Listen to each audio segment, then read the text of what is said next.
then we got to go back. We got to go back to even further, the mentors of these people. Because Diddy was taught how to do what he does systematically, and Clive Davis has been his greatest teacher. Look, Clive Davis is not here to respond to that, nor is Jay-Z. But a lot of people, famous people in the music industry, have been notable, like I say, by their silence so far. It's also been notable that since the Me Too campaign began in 2017, the music industry has largely avoided the same scrutiny that other industries have had. Why do you think that is? I'm sorry, I didn't hear that.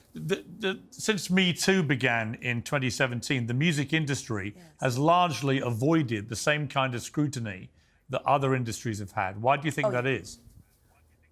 Well, because the Me Too movement was a ruse. It was a setup. It was a scam. I'm saying that now, publicly. Dream Hampton spearheaded the Surviving R. Kelly campaign, which fueled the Me Too campaign. And that was all funded by Sean Carter to make sure that Robert Kelly went to jail. Get his lick back. Why is nobody understanding that Dream Hampton was being financed and ran by Sean Carter? They were able to go and get all of these witnesses because he was there with Robert Kelly. How does Jay-Z sit down with Gayle King and she not ask him one question about the intersection between him and Aaliyah and Robert Kelly? This is insane that people keep refusing to see what's right there. If the Me Too movement were real, why aren't they speaking now? They've also been very quiet in this time of the diddler's downfall. Jaguar, guess they're on vacation. If this goes to court, Jaguar, do you think the world is going to be shocked by what comes out? Oh, absolutely. I just don't know why they are. It's been happening in front of everyone's faces for decades. For decades.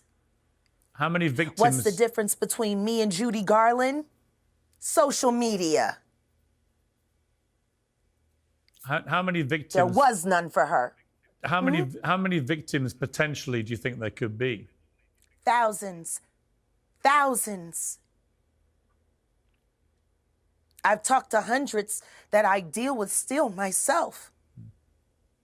I have 3 victims right now who are willing to give testimony about not only what Mr. Carter has done to them, but his wife as well. They're a nasty little couple. They do nasty things. What do you think happened with Kim Porter? Keeping people against their will. Putting people on planes while they're unconscious, just like Aaliyah got on that plane. Unconscious. There's a lot of things that people don't want to talk about, Piers. Listen, like I said, Jay-Z and Beyonce are not here, unfortunately, to respond to that. I know. I'm just being honest with you. You're perfectly entitled to your views, obviously. Kim Porter, yes. A new book claims that Diddy may have been involved in her early death. What do you think of that?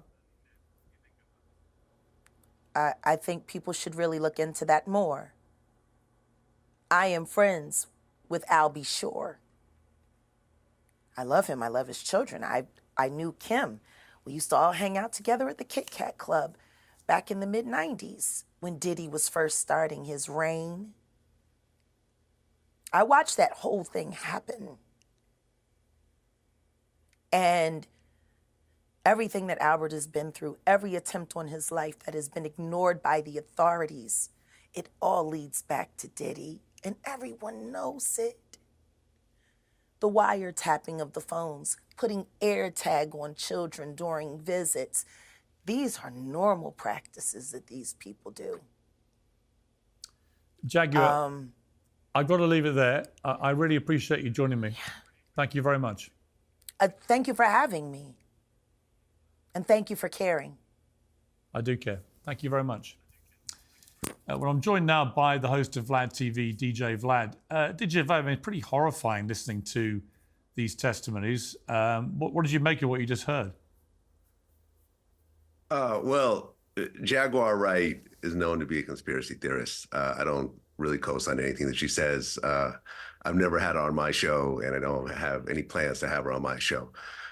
You don't believe her? She got an album in 20 years, and a lot of this stuff is just stuff she's heard, things she's making up, and so forth.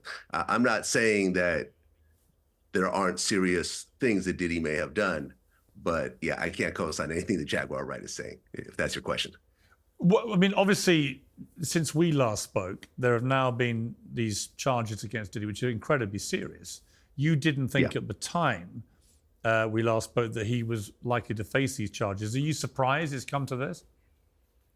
I'm not surprised, because I feel that law enforcement in general is reactionary. I think that when you look at high-profile individuals, their arrests, indictments usually come after a documentary, a big TV show, or in Diddy's case, there was this huge lawsuit that Cassie filed, and everyone got to see all the details and all the attention that came to it. So yeah, it wasn't a surprise that it actually happened, because you've seen this happen over and over again. R. Kelly, Harvey Weinstein, all the attention that they got, and then now Diddy. So yeah, I mean, this is ultimately the world that we live in. But he'll have his day in court. And, you know, his lawyer said that he's not going to take a plea deal, because I think a plea deal at this point is probably going to be very heavy-handed, probably 20 years plus. So it makes sense for him to go to court. But we'll ultimately see what happens, you know, because we haven't really seen, apart from some of the funny stuff of, oh, there's 1 million bottles of lube that they found there. I'm sorry, 1,000 bottles of lube and so forth. We have yet to really see what the evidence is. And I think once we see the actual evidence, then people will actually formulate an opinion on what's happening right now. Do you think there's a lot of people in the rap world in particular who are pretty fearful right now of where this may all lead? Is it a bit like the Epstein scandal, do you think? I don't really think so, because, I mean, ultimately, everyone wanted to go to Diddy's white parties when they were happening. You know, if I got an invite, I would go. But there's a party within a party. There's the actual party where the big celebrities go to, the Howard Sterns and the Leonardo DiCaprios and so forth. You never hear of any of them really being involved in any of this stuff. They go home, you know, at 2, 3 o'clock a.m. And then there's the private parties that seem to involve the sex workers and probably certain types of people that are kind of in an inner circle. No. And we'll see if those names ultimately come out or not. You know, I think that when it comes to a situation like the feds, cooperating is a very big thing. And I think if Diddy cooperates and gives up some big names of actual crimes that they committed, that'd be a way of actually, you know, lessening the amount of time that he does, or possibly even walking away. I mean, what had you heard about Diddy over the years? Obviously, people knew he had parties. They knew he was a big rap star and so on. But the nature of this kind of thing. I mean, I'm asking because when I watched, for example, I met Diddy a couple of times. He was always perfectly charming to me. But you know, I've met a lot of people who are charming and turned out to be monsters.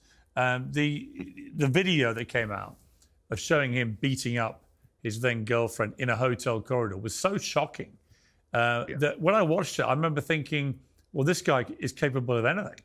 I mean, a man that would do that, who's that famous, who would do that to a woman in a hotel corridor, public hotel corridor, if he's prepared to be that violent in public, knowing there might be cameras around,